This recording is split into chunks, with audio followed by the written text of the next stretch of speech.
শিলিগুড়ির মধ্য শান্তিনগর এলাকায় একটি বাড়িতে দুঃসাহসিক চুরির ঘটনায় চাঞ্চল্য ছড়ালো। কয়েক লক্ষ টাকার সামগ্রী নিয়ে চম্পট দিল চোরের দল।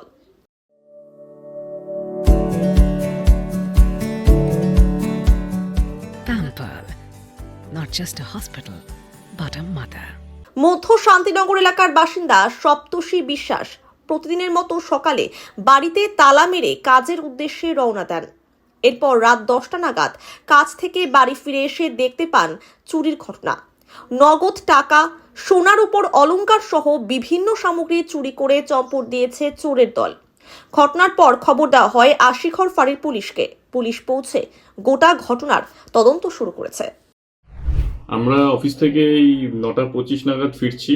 ফিরে যখন ঘরে ঢুকতে যাচ্ছি গেট খুলে, সাইডের গেট দিয়ে, তখন দেখছি পুরো লোহার গেটের তালা ভাঙা, পাশে একটা রড পড়ে আছে আর ভেতরে লাইট জ্বলছে। তারপর ঘরের ভেতর ঢুকে দেখলাম যে সব আলমারি সব ভাঙা, খোলা, জিনিসপত্র তছনছ করা, দুটো ঘরেই। ইভেন মাছের ঘরে DSLR একটা খোয়া গেছে, কিছু সিলভার কয়েন, কিছু ক্যাশ আর কিছু গোল্ড অর্নামেন্টস। আনুমানিক হিসাবে মোটামুটি লাখ দেড়েক দুয়েকের টাকা তো গেছি। আমরা অফিস থেকে ফেরত আসছি।